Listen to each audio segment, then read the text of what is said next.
அந்த உற்சாகமே ஒரு அலையிலியா சொல்லுவோமே. அலையிலியா நம்முடைய ஆண்டவர் ஜீவனுள்ள தேவனாக இருக்கிறார். ஆமென்.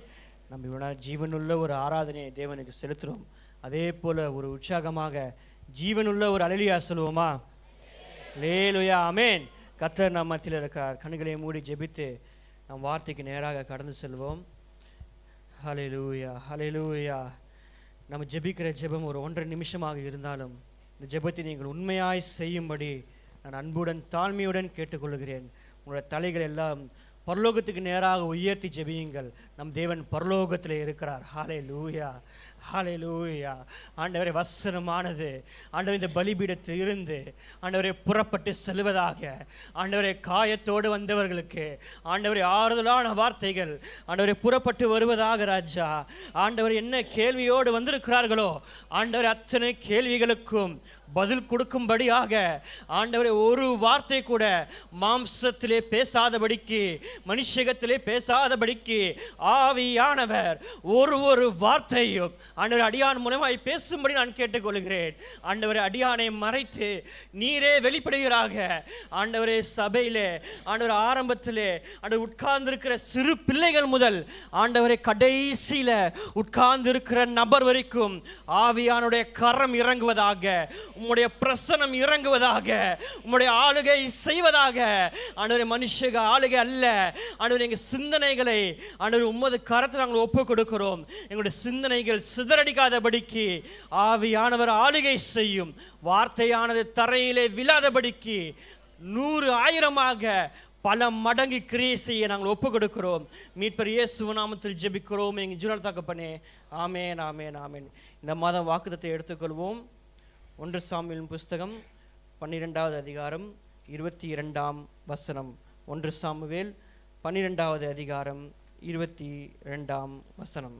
கர்த்தர் உங்களை தமக்கு சொந்தமாக்கிக் கொள்ள பிரியமானபடியினால் கர்த்தர் தம்முடைய மகத்துவமான நாமத்தின் நிமித்தம் தமது ஜனத்தை கைவிட மாட்டார். தம்முடைய மகத்துவமான நாமத்தின் நிமித்தம் தமது ஜனத்தை கைவிட மாட்டார். ஜனத்தை அவர் கைவிடுகிற தேவம் அல்ல.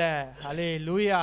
தம்முடைய ஜனத்தை அவர் ஒருபொழுதும் ஒரு நாளும் வெட்கப்படுத்தவும் போட மாட்டார், கைவிடவும் மாட்டார். ஹல்லேலூயா.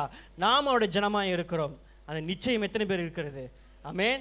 நாம் அவருடைய நாமத்தை தரிக்கப்பட்ட அவருடைய ஜனமாய் இருக்கிறோம். ஹல்லேலூயா. அந்த நிச்சயம் நம்மளுக்கு இருக்குமேனால் நாம் அவருடைய ஜனமாய் இருக்கிற நாம் என்ன செய்ய வேண்டும், என்ன செய்யக்கூடாது, கர்த்தருடைய ஜனமாய் இருக்கிறவர்கள் எப்படி நடக்க வேண்டும், எப்படி நடக்கக்கூடாது என்ற காரியங்களை பார்ப்போம். 2 தீமோத்தேயு எழுதின புஸ்தகம் 2வது அதிகாரம் 19வது வசனம். 2 தீமோத்தேயு சாப்டர் 2 verse 19. 2:19. ஆகிலும் தேவனுடைய உறுதியான அஸ்திபாரம் நிலைத்திருக்கிறது.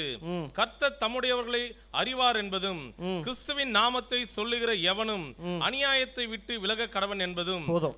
கிறிஸ்துவின் நாமத்தை சொல்லுகிற எவனும் அநியாயத்தை விட்டு விலக கடவன். ஹல்லேலூயா. இன்றைக்கு நம்ம யாருடைய நாமத்தை சொல்லிக் கொண்டு இருக்கிறோம்? ஆண்டவராகிய இயேசு கிறிஸ்துவின் நாமத்தை நாம் சொல்லிக் கொண்டு இருக்கிறோம். ஆமென். ஆண்டவருக்கு அநேக நாமங்கள் உண்டு.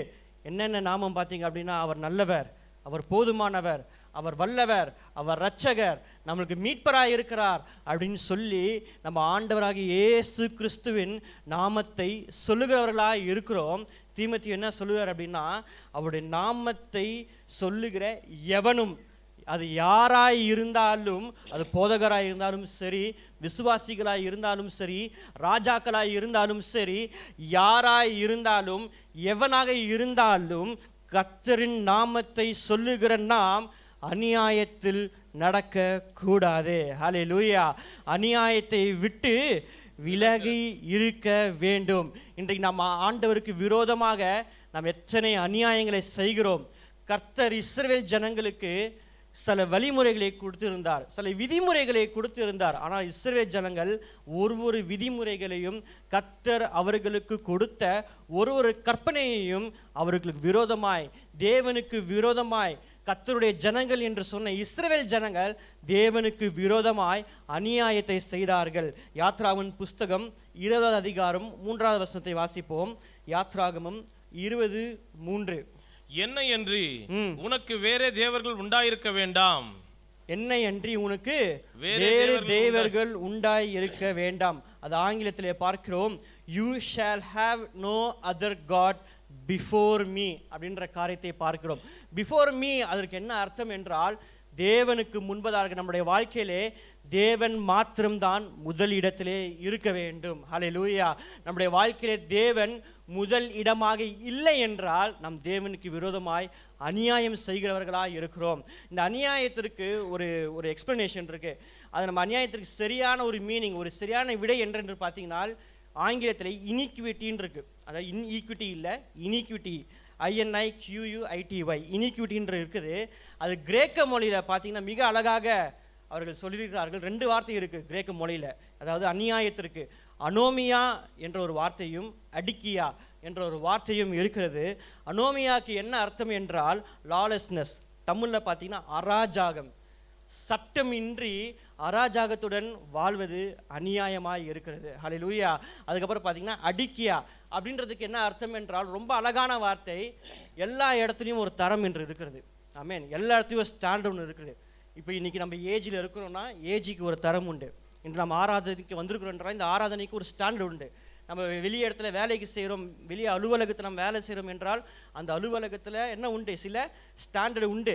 சில பேர் கமர்ஷியல் கிச்சனில் வேலை செய்கிறீங்க, கேட்ரிங்கில் வேலை செய்கிறீங்க, ஃபுட் பிஸ்னஸ், ஹோட்டல் பிஸ்னஸில் வேலை செய்கிறோம் என்றால் அதற்கு என்ன உண்டு, ஒரு ஸ்டாண்டர்ட் உண்டு, ஒரு தரம் உண்டு. அந்த தரம் உயர உயர உயர உயர தான் அந்த கம்பெனியோடைய ரெப்புடேஷன், அந்த கம்பெனியோடைய பேர் என்ன பண்ணணும்னா பிரஸ்தாபம் ஆகும். ஆமென். அந்த ஒரு தரத்தை நன்றாய் கவனிங்கள். அந்த ஒரு தரத்தை ஒரு அலுவலகம் நிற்க வேண்டும் என்றால், அந்த தரத்தை உயர்த்த வேண்டும் என்றால் அந்த தரத்தின் பிரகாரம் நடக்க சில விதிமுறைகளும் உண்டு.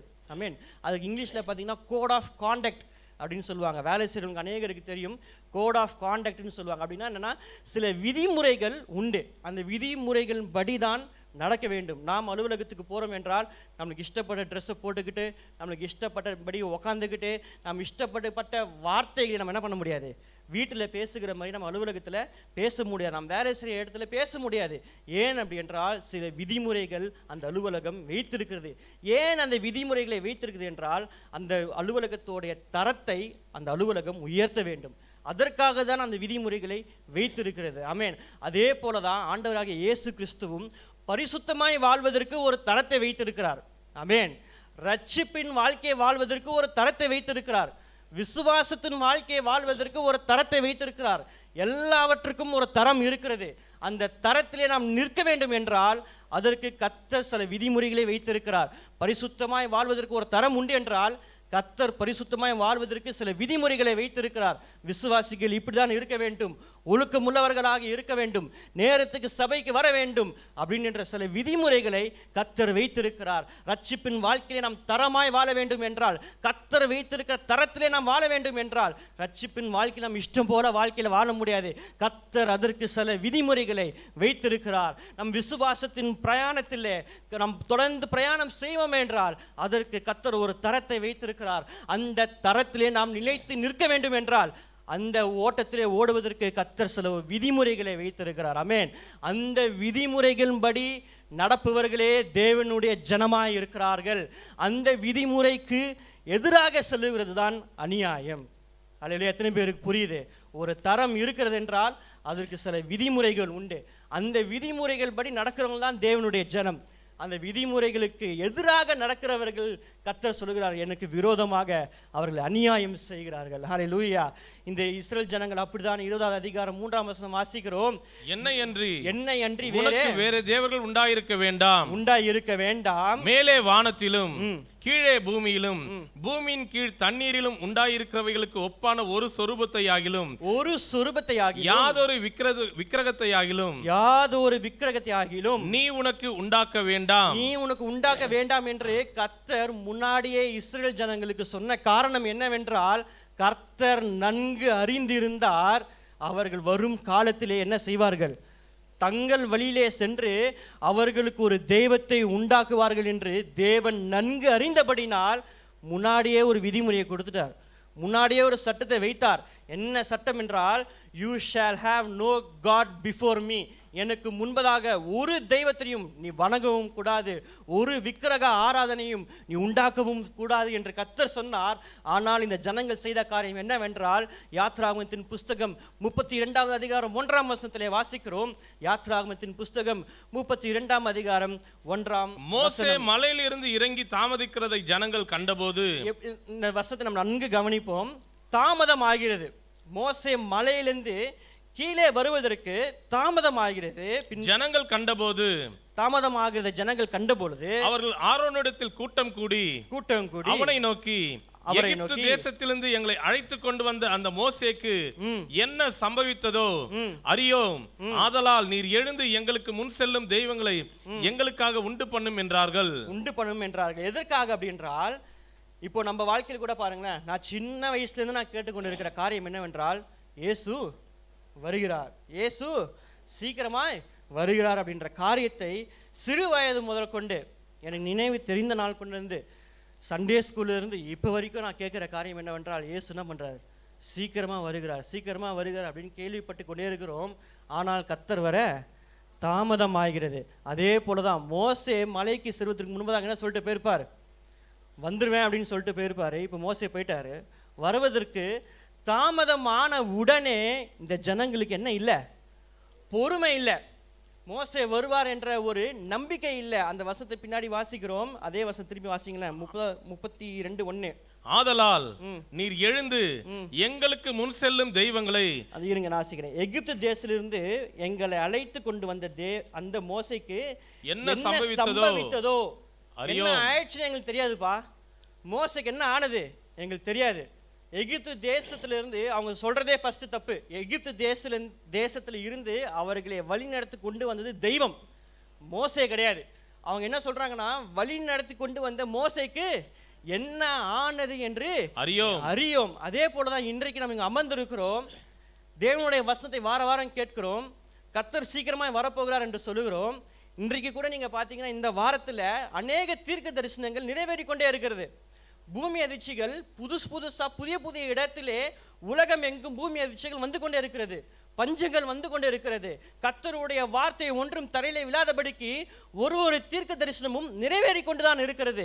ஆனால் இவற்றை எல்லாவற்றையும் நாம் பார்த்தும் தேவன் இன்னும் வரவில்லையே என்று அசதியாய் நம்ம உட்கார்ந்து கொண்டிருப்போம் என்றால் அது நம் தேவனுக்கு விரோதமாய் செய்யும் அது அநியாயம். ஹல்லேலூயா.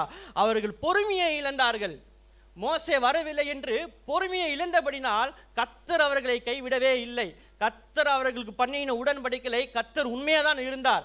கர்த்தர் அவர்களை வழி நடத்துவேன் என்று சொன்னார். பல அற்புதங்களை செய்து செங்கடலை இரண்டாக பிளத்து பசித்த பொழுது மன்னாவை கொடுத்து கர்த்தர் இஸ்ரவேல் ஜனங்களை உண்மையாக தான் வழி நடத்தி கொண்டு வந்தார். அழைத்த தேவன் உண்மை உள்ளவர். ஹல்லேலூயா. இஸ்ரவேல் ஜனங்களை உண்மையாக கர்த்தர் வழி நடத்தி கொண்டு வந்தார்.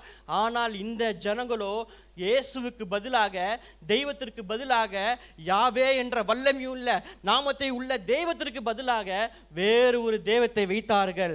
116வது சங்கீதம் 19வது வசனம் 20வது வசனத்தை வாசிப்போம். 106வது சங்கீதம் 19-20. அவர்கள் ஓரேபிலே ஒரு கன்றுக்குட்டியை உண்டாக்கி வார்ப்பிக்கப்பட்ட விக்கிரகத்தை நமஸ்கரித்தார்கள். தங்கள் மகிமையை புல்லை தின்கிற மாட்டின் சாயலாக மாற்றினார்கள். மாட்டின் சாயலாக மாற்றினார்கள் என்று தமிழ்ல இருக்கு. ஆங்கிலத்தில் பார்த்தீங்கன்னா NIV-லையும் HSV வெர்ஷன்ல எக்ஸ்சேஞ்ச் அப்படின்னு இருக்கு. இந்த வார்த்தை மிக மிக ரொம்ப முக்கியமான வார்த்தை.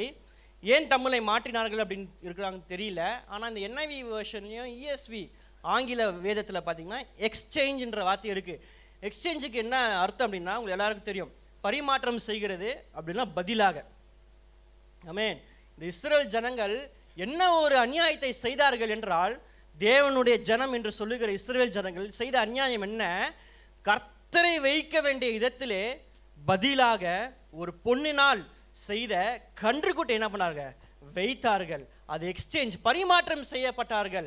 இன்றைக்கும் நம் வாழ்க்கையிலே நம்மளுக்கு அறியாமலே காலையில் இழந்தவுடன் தேவனை தேட வேண்டிய நாம் அந்த இடத்தில் ஒரு கன்றுக்குட்டியை வைத்திருக்கிறோம். காலையில் எழுந்து ஜெபத்தை செய்ய வேண்டிய நாம் ஜெபத்திற்கு பதிலாக ஒரு கன்றுக்குட்டியை வைத்திருக்கிறோம். வேத வாசிப்புக்கு பதிலாக ஒரு கன்றுக்குட்டியை வைத்திருக்கிறோம். தேவனை உண்மையாக ஆராதிப்பதற்கு பதிலாக ஒரு கன்றுக்குட்டியை வைத்திருக்கிறோம். உபவாசித்து முழங்கால் படியிட்டு உங்கள் குடும்பத்திற்காகவும் இந்த தேசத்திற்காகவும் இந்த சமுதாயத்திற்காகவும் ஜெபிக்க வேண்டிய நாம் அதற்கு பதிலாக ஒரு கன்றுக்குட்டியை வைத்திருக்கிறோம். அவர்கள் தேவனுடைய மகிமைக்கு பதிலாக தாங்கள் வழியிலே சென்று தங்களுக்கு சாதகமான ஒரு தெய்வத்தை என்ன பண்ணாங்கன்னா தாங்கள் வைத்து கொண்டார்கள். 4வது வசனம் வாசிப்போம். 32:4, யாத்ராகமம் 32:4. அவர்கள் கையில் இருந்த அவன் பொன்னை வாங்கி சிற்ப கருவினால் கருப்பிடித்து ஒரு கன்றுக்குட்டியை வார்ப்பித்தான். அப்பொழுது அவர்கள், இஸ்ரவேலரே, உங்களை எகிப்து தேசத்திலிருந்து அழைத்து கொண்டு வந்த உங்கள் தெய்வங்கள் இவைகளே என்றார்கள். என்ன சொன்னாங்கன்னா 1வது வசனத்துல எகிப்திலிருந்து கொண்டு வந்தவர் யாரு? மோசே அப்படின்னு சொல்றாங்க. 4வது வசனத்துல நாம் பார்க்கிறோம் எவ்வளவு ஒரு அநியாயமா செய்கிறார்கள் என்றால், உங்களை எகிப்து தேசத்திலிருந்து அழைத்து கொண்டு வந்த உங்கள் தெய்வங்கள் இவைகளே என்று எதை சொல்லுகிறார்கள் என்றால், தன் மனுஷனால் அவர்கள் கைகளால் செய்யப்பட்ட ஒரு கன்றுக்குட்டியை காண்பிக்கிறார்கள். ஹல்லேலூயா. இன்றைக்கு அது பின்னாடி வசனங்கள் நாம் வாசிக்கும் பொழுது பார்க்கிறோம், மறுநாள் அவர்கள் அதிகாலையில் எழுந்து சர்வாங்க தகன பலிகளை இட்டு சமாதான பலிகளை செலுத்தினார்கள். பின்பு ஜனங்கள் புசிக்கவும் குடிக்கவும் உட்கார்ந்து விளையாட எழுந்தார்கள். அதுக்கு முந்தின வசனம் கடைசி பகுதி பாத்தீங்கன்னா, நாளைக்கு கர்த்தருக்கு பண்டிகை என்று கூறினான். பண்டிகை என்று கூறினான். அதாவது தேவத்திற்கு விரோதமா அநியாயம் மேல அநியாயம் மேல அநியாயம் செய்து இப்ப என்ன பண்றாங்கன்னா அந்த கன்று குட்டியை தெய்வமாக வைத்து கர்த்தருக்கு பண்டிகை என்ற பேரில் அவர்கள் என்ன பண்றாங்கன்னா புசித்து குடித்து கொண்டாடி கொண்டிருக்கிறார்கள். இன்றைக்கும் இந்த சத்தத்தை கேட்கிற அன்பு சகோதரா சகோதரியே, கர்த்தர் திருச்சபைக்கு சொல்லுகிற வார்த்தை என்னவென்றால், நன்கு கவனியுங்கள். நம்மளுக்கு வேலை இருக்கிறது, வேலை முக்கியம்தான், பணம் வேணும் தான், சொத்து வேணும் தான், சுகம் வேணும் தான். அதான் இவர்கள் எல்லாவற்றுக்கும் மேலாக நம்முடைய தேவை ஆண்டவராகிய இயேசு கிறிஸ்துவாக இருக்கிறார். ஹல்லேலூயா. ஆண்டவராகிய இயேசு கிறிஸ்துவை 2ஆம் இடத்திலே வைத்து அவருக்கு பதிலாக நீங்கள் எதை முதல வைத்தாலும் அது நீங்கள் தேவனுக்கு செய்யும் அநியாயமாக இருக்கிறது. ஆமென்.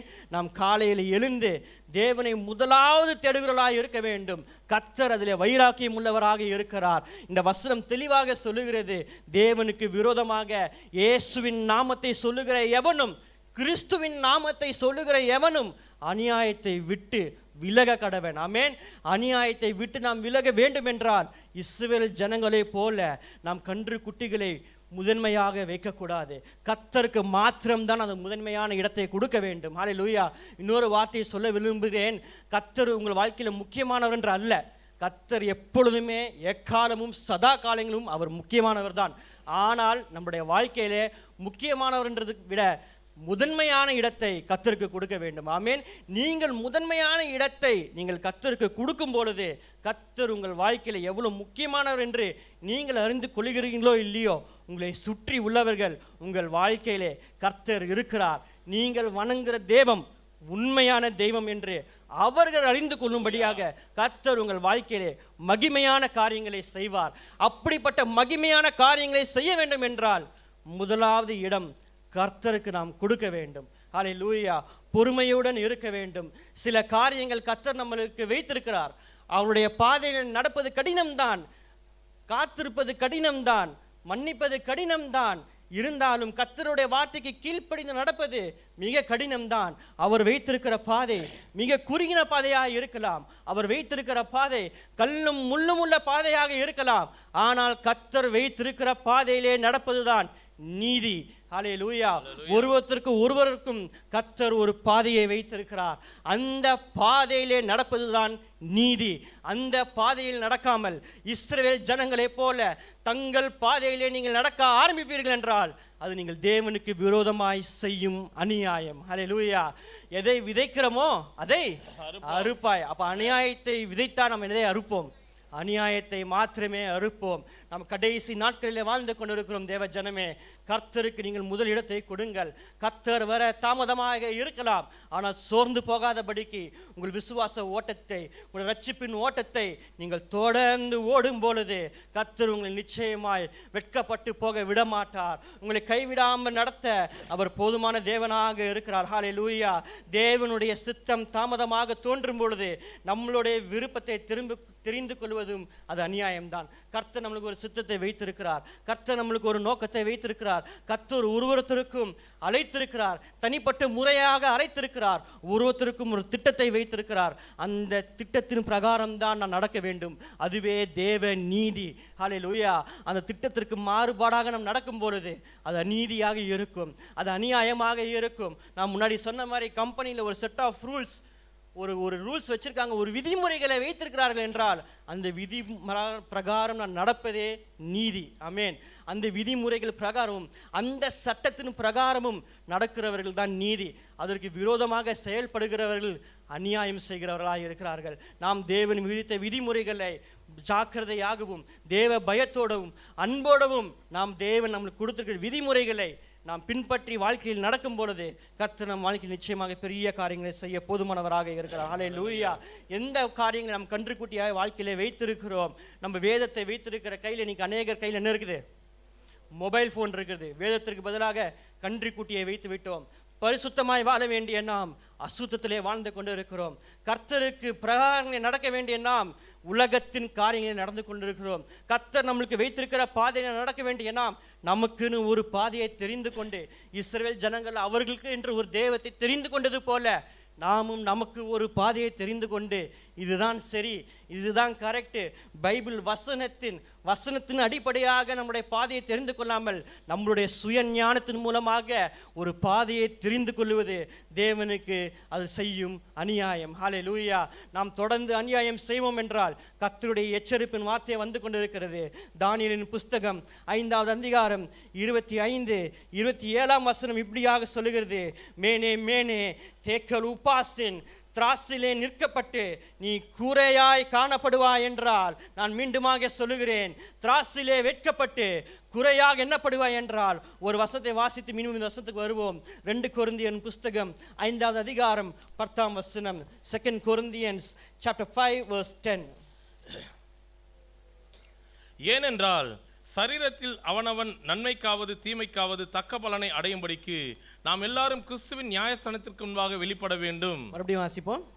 ஏனென்றால் சரீரத்தில் அவனவன் செய்த நன்மைக்காவது தீமைக்காவது தக்க பலனை அடையும்படிக்கு, நன்மைக்காவது தீமைக்காவது அநியாயம் செய்யும் பொழுது அந்த தக்க பலனை அடையும்படிக்கு நாம் எல்லோரும் கிறிஸ்துவின் நியாயஸ்தானத்திற்கு முன்பாக வெளிப்பட வேண்டும். கிறிஸ்துவின் நியாய தீர்ப்பு நாளிலே வெளியரங்கமாய் வெளிப்பட வேண்டும். ஹல்லேலூயா. இன்றைக்கு நாம் சபைக்கு வந்திருக்கலாம், அநேகரை பார்க்கும்போது நல்லா ட்ரெஸ் பண்ணி நீட்டாக வந்திருக்கீங்க, ரொம்ப சந்தோஷம்தான். ஆனால் நியாயஸ்தானத்துக்கு முன்பதாக நிற்கும் பொழுது இதே மாதிரி பரிசுத்தமாகவும் சுத்த இருதயத்துள்ளவர்களாகவும் நாம் நிற்க வேண்டும். ஹல்லேலூயா. ஏனென்றால் நம் வருகைக்கு செல்ல வேண்டும் என்றால் வருகையில் சென்ற பின்பே நியாயத்தீர்ப்பு நாள் ஒன்று இருக்கிறது. அந்த நியாயத்தீர்ப்பு நாளிலே கிறிஸ்துவுக்கு முன்பாக நாம் எல்லோரும் அனைவரும் பேசுகிற நான், போதகராக இருக்கிற பாஸ்டராகியவர்கள், சர்ச் லீடர்ஸாக இருக்கலாம், மூப்பராக இருக்கலாம், சபைக்கு பல வருஷமாக விசுவாசியாக இருக்கலாம், 25,000 விசுவாசிக்கு ஒரு போதகராக இருக்கலாம். எவ்வளோ பெரிய ஆளாக இருந்தாலுமே, எவ்வளோ பணக்காரராக இருந்தாலுமே, எவ்வளோ ஏழையாக இருந்தாலுமே அனைவரும் நியாய தீர்ப்பு நாள் முன்பதாக கிறிஸ்துவுக்கு முன்பதாக முழுமையாக வெளிப்படும்படியாக நாம் நிற்க போகிறோம். ஹல்லேலூயா. இன்றைக்கு நாம் சபையில் வருகிற ஒருவருக்கு ஒருவர் விரோதமாய் நாம் நியாயம் தீர்க்கலாம். ஆனால் ஒன்று நன்கு புரிந்து கொள்ளுங்கள், ஆண்டவர் நம்மை நியாயம் தீர்க்க ஒருவர் இருக்கிறார். ஹல்லேலூயா. இன்றைக்கு நாம் ஈஸியாக ஒருவருக்கு ஒருவர் விரோதமாக சொற்கள் மூலமாக நாம் பேசிவிடலாம். ஒரு சொற்களும் நம் நினைவுகளும் அங்கே ரெக்கார்ட் ஆகிட்டு இருக்கு. ஆமென். கர்த்தர் அந்த நியாய தீர்ப்பு நாளிலே கொண்டு வந்து எல்லாவற்றையும் வெளிப்படுத்துகிற ஆண்டவராக இருக்கிறார். ஆமென். இப்பொழுது தானியேலின் புஸ்தகம் 5வது அதிகாரம் 25, 27 வசனத்தை வாசி. எழுதப்பட்ட எழுத்து என்னவென்றால், மெனே மெனே தெக்கல் உபாசின் என்பதே. இந்த வசனத்தின் அர்த்தமாவது, மெனே என்பதற்கு தேவன் உன் ராஜ்யத்தை மட்டிட்டு அதற்கு முடிவு உண்டாக்கினார் என்றும், தெக்கேல் என்பதற்கு நீ தராசிலே நிறுத்தப்பட்டு குறைய காணப்பட்டாய் என்றும். நீ தார்சிலே நிற்கப்பட்டு குறைய காணப்படுவாய். ஆனால் இந்த வசனத்தை, இந்த வார்த்தையை நன்காய் கவனிங்கள் விசுவாசிகளே. திராசிலே கர்த்தர் உங்கள் ஒருவரையும் நிறுத்துவார், என்னையும் நிறுத்துவார். குறையாய் நீங்கள் காணப்படுவீர்கள். ஆனால் பரலோக ராஜ்யத்தின் நியாயத்தீர்ப்பு நாள் கழித்து பரலோகம் செல்ல முடியாது. நாம் குறையாக காணப்படக்கூடாது என்றால் கர்த்தருக்கு விரோதமாய் செய்கிற அநியாயத்தை விட்டு விலகி இருக்க வேண்டும். இயேசு கிறிஸ்துவின் நாமத்தை நாம் சொல்லிக்கொண்டு நாம் தொடர்ந்து அநியாயத்தை நாம் செய்வோம் என்றால், கர்த்தருக்கு விரோதமாக நாம் பாவம் செய்வோம் என்றால், கர்த்தருக்கு பதிலாக ஒரு கன்றுக்குட்டியை நீங்கள் உங்கள் வாழ்க்கையிலே வைப்பீர்கள் என்றால், திராசிலே நீங்கள் நிற்பீர்கள். திராசிலே நீங்கள் நிற்கும் பொழுது குறை உள்ளவர்களாய் நீங்கள் காணப்படும் பொழுது நித்திய வாழ்க்கையை எரி நரகத்திலே நாம் செலவு செய்ய வேண்டியதாக இருக்கும். ஹல்லேலூயா. அந்த எரி நரகத்திலே போகக்கூடாதுன்னு சொல்லிட்டு தான் இவ்வளோ வசனங்கள் நான் சொல்லி கொண்டு இருக்கிறேன். ஆமென். கர்த்தருடைய வருகை நீங்கள் நம்புறீங்களோ இல்லையோ, நான் நம்புறனோ இல்லையோ, கர்த்தர் பிதாவாகிய தேவன் ஒரு நாளை குறித்திருக்கிறார். அந்த நாளிலே நாம் ஆயத்தமாய் இருக்கிறோமோ இல்லையோ, சபை ஆயத்தமாய் இருக்கிறதோ இல்லையோ, நீங்கள் அநியாயம் செய்கிறீர்களோ இல்லையோ, அந்த பிதா குறித்த நேரத்திலே எக்கால சத்தம் தொனிக்கும். ஆமென். அந்த எக்கால சத்தம் தொனிக்கும் பொழுது அநியாயம் செய்யாதபடி திராசிலே நம்மளை வைக்கும் பொழுது நாம் குறை இல்லாதவர்களாய் காணப்படுவோம். ஏனால் பரலோகத்தில் நம்மளுக்கு ஒரு இடம் உண்டு. ஹல்லேலூயா. நித்தியமாக எரி நரகத்தில் வாழ கர்த்தர் நம்மளை அழைக்கவில்லை. நித்தியமாக சுத்தனாக பரிசுத்தவான்களாக அவரோடு கூட சஞ்சரிக்க, பரலோகத்தில் இருக்க கர்த்தர் நம்மளை அழைத்திருக்கிறார். ஹல்லேலூயா. அதுவே கர்த்தர் நம்மளுக்கு கொடுத்த ஒரு பெரிய ஆசீர்வாதம். நாம் தேவனுக்கு பொல்லாப்பு வழிகளை விட்டு கன்று குட்டிகளை நம் வாழ்க்கையிலிருந்து அடக்கி கர்த்தருக்கு நாம் பின் செல்லும் பொழுது, கர்த்தர் வைத்திருக்கிற விதிமுறைகளை நாம் பின்பற்றி நடக்கும் பொழுது, பரலோகத்தின் சத்தம் எக்கால சத்தம் கேட்கும் பொழுது, எக்கால சத்தம் தொனிக்கும் பொழுது, இமை பொழுதிலே நாம் மறுரூபமாகி அவரோடு கூட நித்தியமாக அரசாளுகிறவர்களாக இருப்போம். ஹல்லேலூயா. ஹல்லேலூயா. நல்ல ஒரு உற்சாகமா ஹல்லேலூயா சொல்லுவோமே. எத்தனை பேர் இது வரைக்கும் நான் சொன்ன சத்தியங்களுக்கு புரிந்தது? ஆமென். ஆமென். இப்போ நம்மளுக்கு ரொம்ப ஒரு ஃபேவரட்டான ஒரு பாட்டு. என்னது? ஆசீர்வாதங்கள்.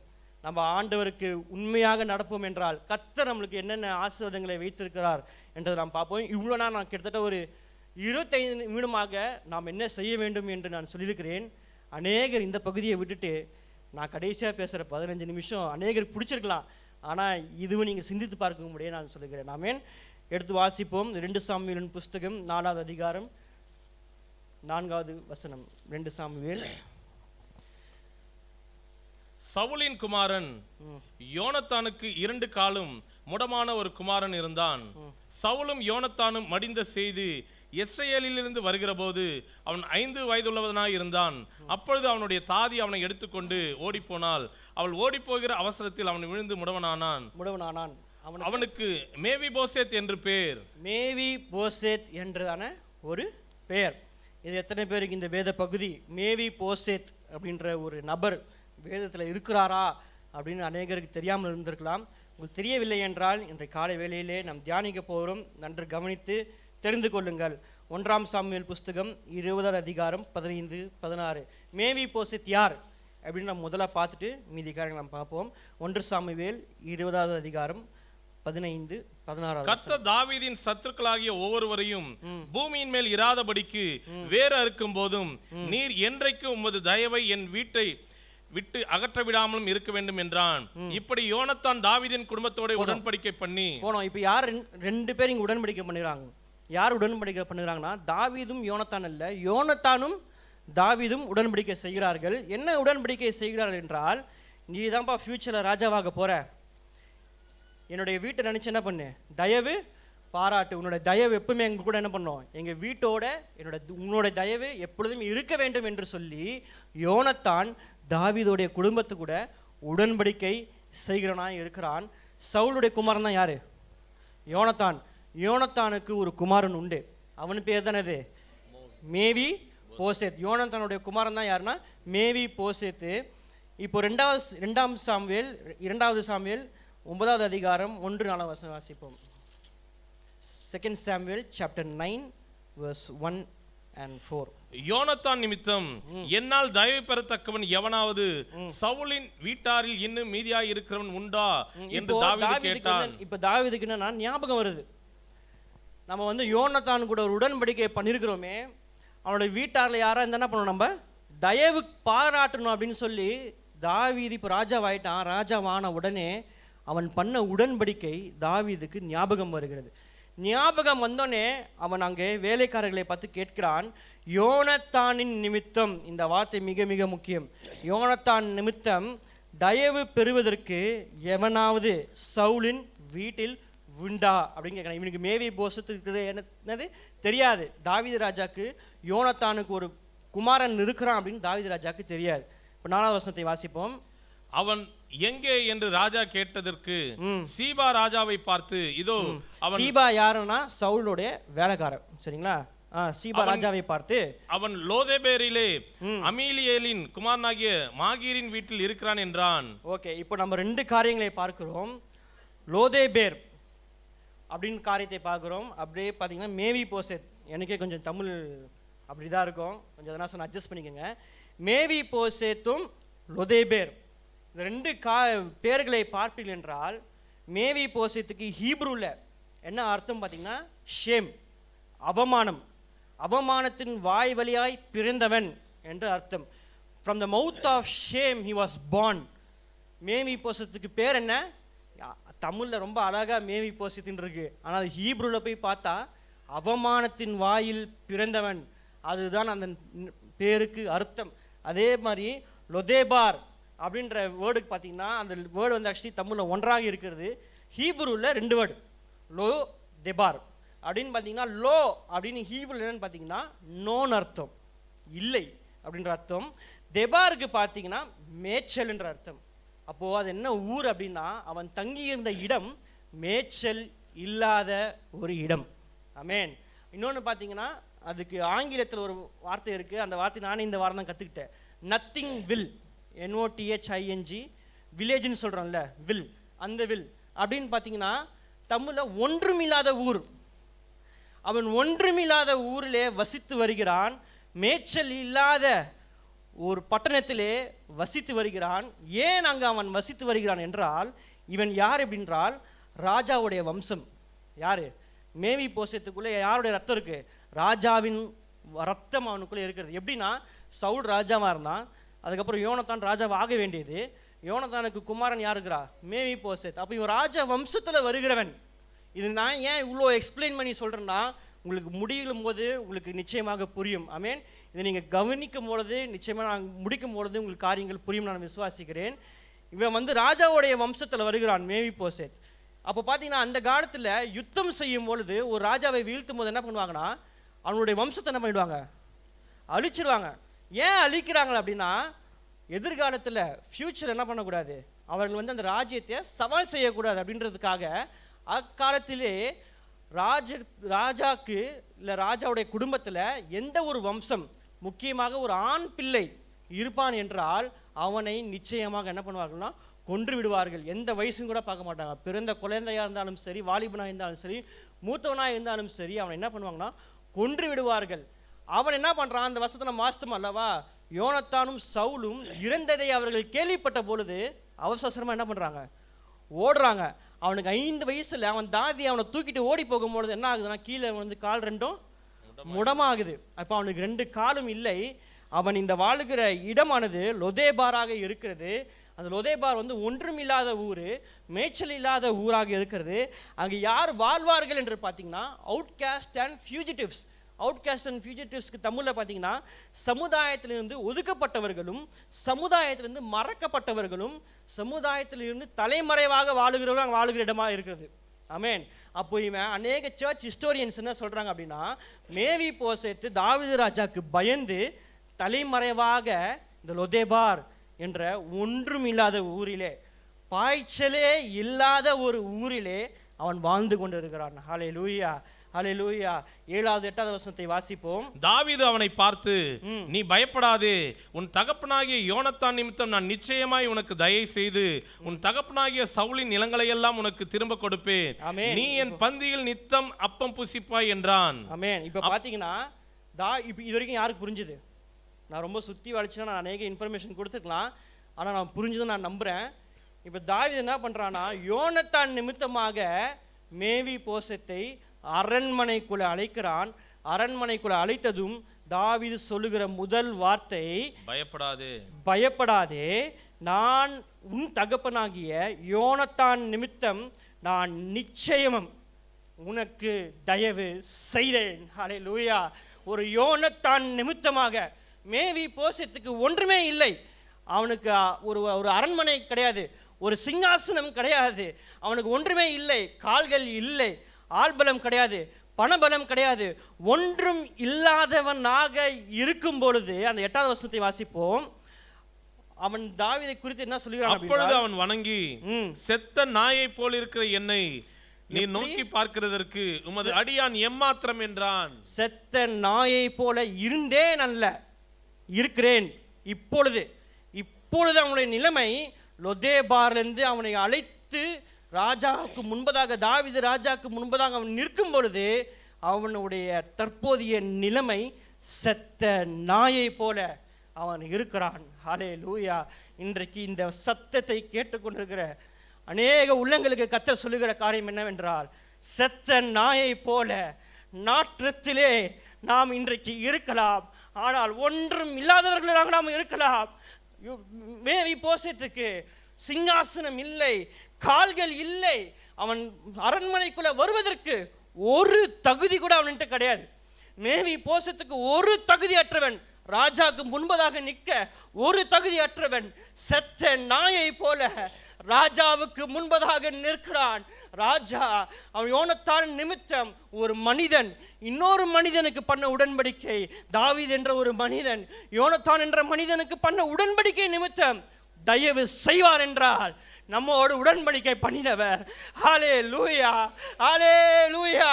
நம்மோடு உடன்படிக்கை பண்ணினவர் பரலோக ராஜ்யத்தில் சிங்காசனத்தில் வீற்றிருக்கிற ராஜாதி ராஜாவாக இருக்கிறார்.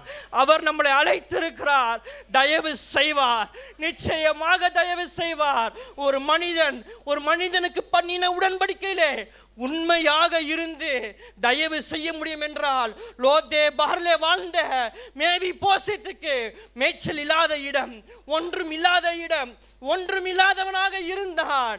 ஆனால் அவனை அழைத்து தயவு செய்யும் பொழுது ராஜாவோட மேஜையிலே ஒரு மனுஷன் உட்கார வைக்க முடியும் என்றால், நம்ம ஆராதிக்கிற தேவன் தாவீதுக்கு ராஜாவாக இருக்கிறார். ஹல்லேலூயா.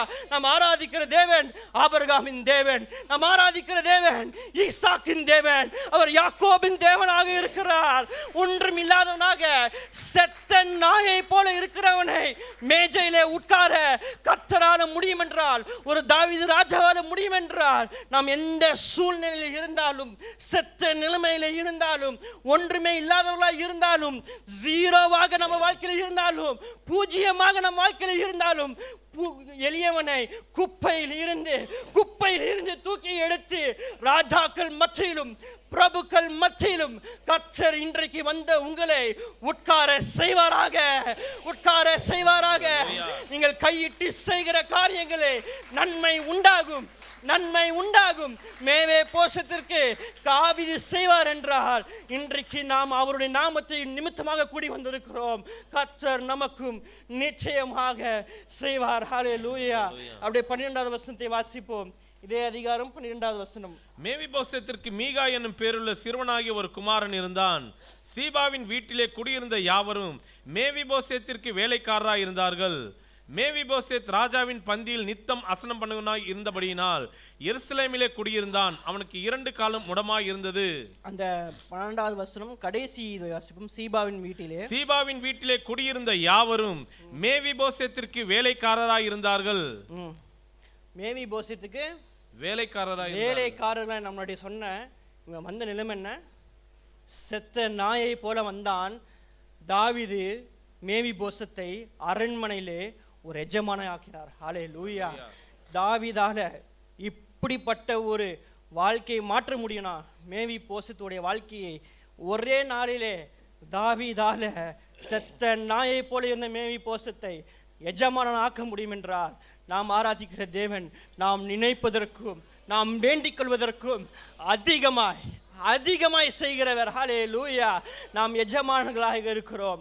கர்த்தர் மேவி போசத்தை எப்படி எஜமானன் ஆக்கினாரோ, இன்றைக்கு நம்மளையும் கர்த்தர் ஒரு எஜமானனாக ஆக்குவார்.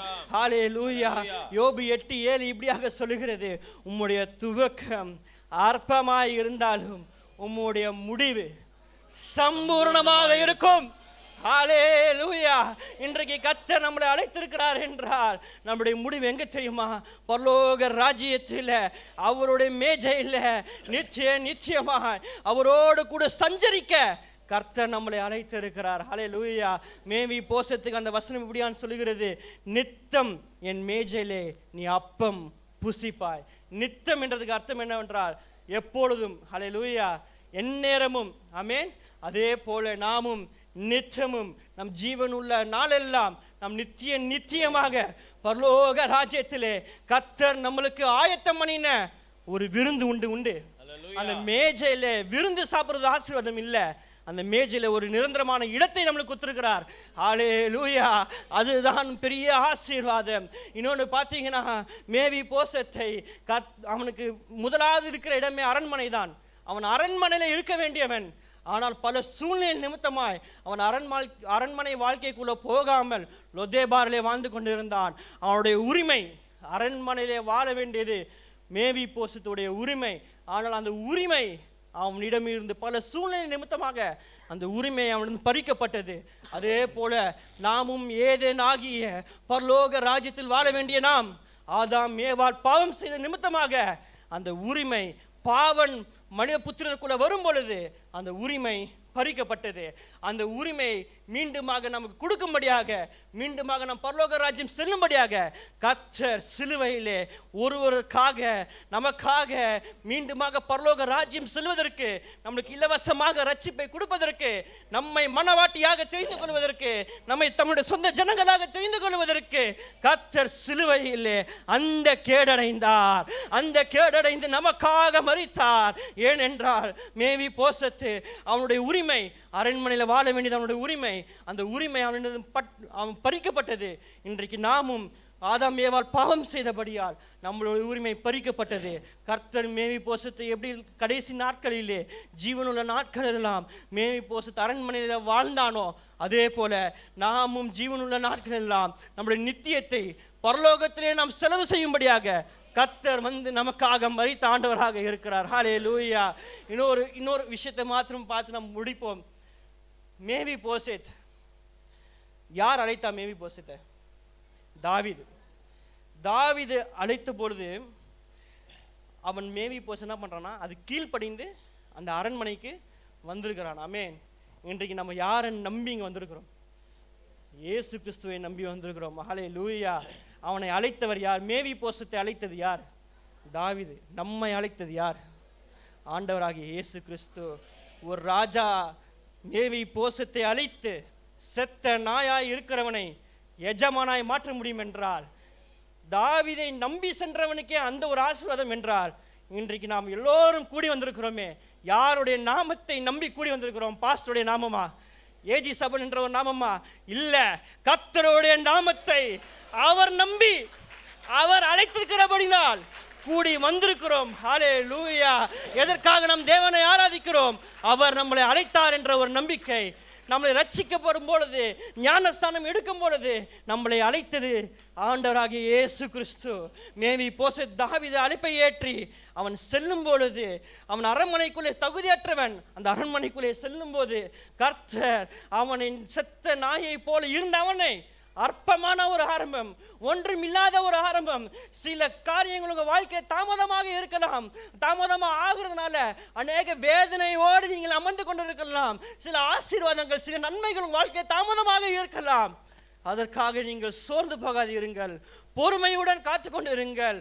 ஒரு ராஜா யோனத்தானுக்கு செய்த உடன்படிக்கை, ஒரு மனிதன் செய்த உடன்படிக்கைக்கு இப்படிப்பட்ட ஒரு ஆசீர்வாதத்தை கொடுக்க முடியும் என்றால், நம்மளுடைய தேவன் நமக்காக மரித்திருக்கிறார்.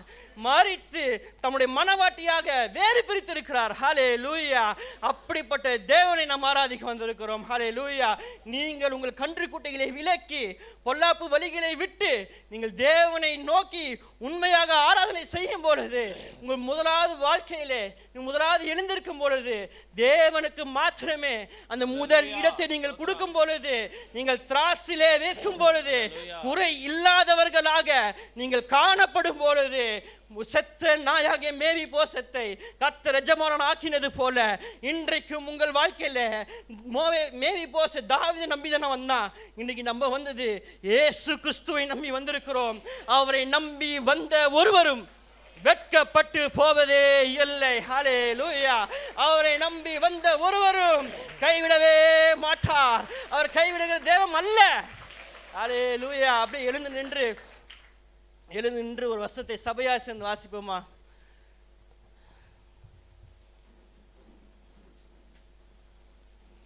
இந்த அதிகாரத்தை நான் வாசதே கிடையாது, உண்மையாக சொல்றேன், பலிபீடம்னு சொல்கிறேன். உபாகமம் 4வது அதிகாரம். நேற்று இரவுலாம் எனக்கு உண்மையாலுமே தூக்கமே எனக்கு வரலை. இந்த இந்த வசனம் என்னுடைய தியானத்திலே இல்லை, மெசேஜ்லையுமே இல்லை. இருந்தாலும் இரவு நேரத்திலே எனக்கு மிகவும் ஒரு டிஸ்டர்ப்டு ஸ்லீப், தூக்கமே இல்லாமல் உபாகம் 4 அப்படின்னு சொல்லி ஆண்டவர் சொன்னான்னு நான் சொல்ல, எனக்கு சப்கான்ஷியஸாக என் மைண்டில் வந்துகிட்டே இருந்தது. அது படிக்கலாமா வேணாமா, ஃபோன் எடுத்து படிக்கலாமா, வேதத்தை வாசி படிக்கலாமா அப்படின்னு பார்க்கும்போது நேரம் பார்த்திங்கன்னா இரவு 2-3 ஆகிய நேரமாக இருந்தது. இந்த வசனம் சிலருக்கு அநேகருக்கு மிக ஆசீர்வாதமாய் தெரியலாம். ஆனால் நான் ஒரு விஷயம் சொல்லுகிறேன், ஆசீர்வாதமான வார்த்தை நான் எதுக்கு முடிக்கும் பொழுது என்னுடைய பிரசங்கத்தில் கொஞ்சம் ஆசீர்வாதமான வார்த்தை நான் சொல்லுகிற காரணம் என்னவென்றால், கர்த்தரோடு நான் ஜெபித்த போது கர்த்தர் என் மனதில் போட்ட காரியம், அநேகருக்கு இந்த வேதத்துடைய மகத்துவமே தெரியல. நம்மளுடைய விசுவாசிகள் அநேகருக்கு கர்த்தர் இப்படிப்பட்ட காரியங்களே செய்வாரா அப்படின்ற காரியங்களே அநேகருக்கு தெரியல அப்படின்னு ஆண்டவர் சொன்னார். எனக்கு கூட இந்த வார்த்தை வசனம் தெரியாது. கர்த்தர் இது தோணுதுனால நான் வாசித்தேன். இந்த வசனம் நான் உங்களுக்கு சொல்லும் பொழுது ஏன் இப்படி ஆசீர்வாதமான வார்த்தை நான் சொல்லுகிறேன் என்றால், நீங்கள் இதை வாசித்து நான் உண்மையாக இருந்தால், நான் கர்த்தருக்காக வைராக்கியமே நின்றேன் அப்படின்னா, கர்த்தர் இப்படிப்பட்ட மகத்துவமான காரியங்களை என் வாழ்க்கையிலே செய்வார் அப்படின்ற விசுவாசம் இங்கே நிற்கிற ஒருவருக்கும் வர வேண்டும். அப்படி வரும்பொழுது என்ன ஆகும்னா, கர்த்தர் உங்களை நிச்சயமாக ஆசீர்வதிப்பார். சுவிசேஷம் நம்மளால சொல்ல முடியலனாலும் உங்களுடைய வாழ்க்கையை சுவிசேஷமாய் கர்த்தர் மாற்றுவார். உங்கள் வாழ்க்கையை பார்க்கிறவர்கள் இயேசு கிறிஸ்துவை பார்ப்பார்கள். உங்களை கேட்பாங்க, இது எப்படி ஆயிற்று, இந்த ஆசீர்வாதம் உங்களுக்கு எப்படி வந்தது என்று கேட்பார்கள். நீங்கள் சொல்ல வேண்டும், நான் ஆராதிக்கிற இயேசு எனக்கு போதுமானவராக இருந்தார். நீயும் அவரை ஆராதிப்பே என்றால் அவரும் உனக்கு போதுமானவராய் இருப்பார் அப்படின்ற நீங்கள் சொல்லும் அளவுக்கு நீங்கள் உண்மையாய் ஆண்டவருக்கு வாழும் பொழுது நிச்சயமாய் கர்த்தர் ஆசீர்வதிப்பார். வாசிப்போம் 4வது அதிகாரம் உபாகமம் 31வது வசனம்.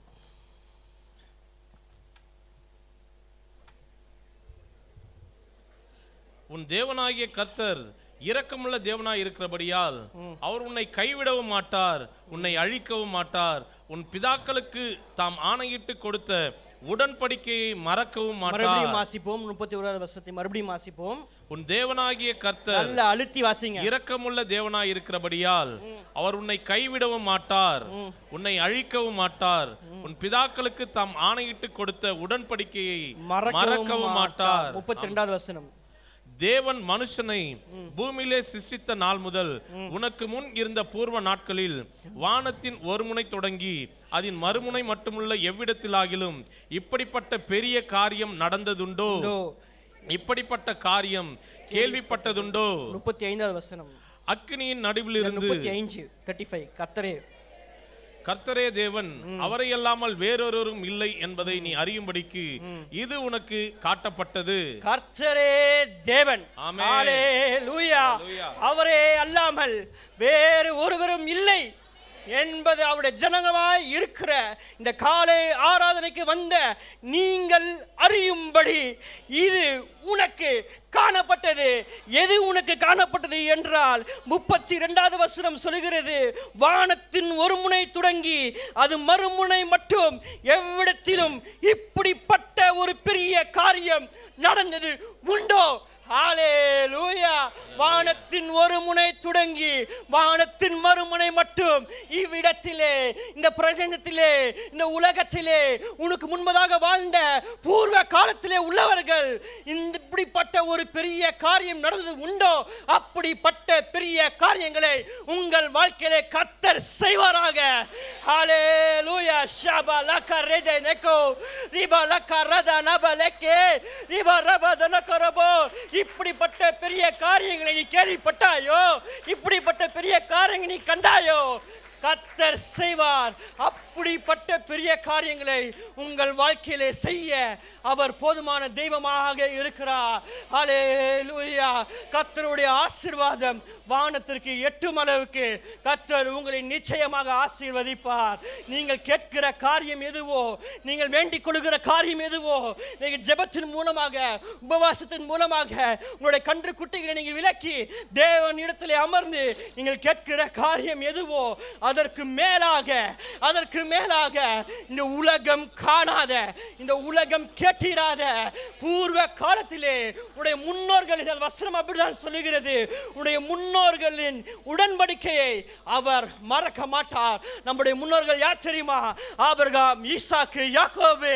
அவர்களுக்கு செய்த உடன்படிக்கையை அவர் மறப்பாரோ? அவர் மறக்க மாட்டார். அநீதி தேவன் அல்ல, அவர் உண்மை உள்ள தேவனாக இருக்கிறார்.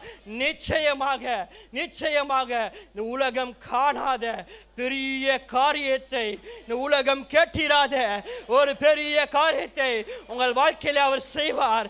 ஏன் செய்வார் என்றால், கர்த்தரே தெய்வன், அவரை அல்லாமல் ஒரு தெய்வம் இல்லை என்பதை நீங்கள் அறியும்படிக்கு, உங்களை சுற்றியுள்ளவர்கள் அறியும்படிக்கு, உங்களுடைய சொந்தங்கள் அறியும்படிக்கு, உங்களுடைய நண்பர்கள் அறியும்படிக்கு, ஒருவரும் பார்த்திராத, ஒருவரும் கேட்டிராத பராக்கிரமமான காரியங்களை செய்வார். சம்பூர்ணமாக செய்கிறவர். ஹல்லேலூயா. அது முடிவிலே சம்பூர்ணமாக விளங்கும். அவர் மகத்துவம் உள்ளவர், மகத்துவமான காரியங்களை செய்வார். மகிமை உள்ளவர், மகிமையான காரியங்களை செய்வார். நாம் பண்ண வேண்டிய காரியம் என்ன? நம்முடைய வாழ்க்கையிலே இருக்கிற கன்று குட்டிகளை விலக்கி கர்த்தருக்கு முதலிடம் கொடுக்கும் பொழுது, கர்த்தருக்கு நாம் அநியாயம் செய்யாமல் கர்த்தருக்கு நியாயமாய் நாம் நடக்கும் பொழுது, கர்த்தர் இப்படிப்பட்ட ஆசீர்வாதங்களை உங்கள் வாழ்க்கையிலும் உங்கள் குடும்பத்திலையும் கர்த்தர் தர போதுமானவராக இருக்கிறார். ஹல்லேலூயா. கர்த்தர் தாமே இந்த வார்த்தையை ஆசீர்வதிப்பாராக.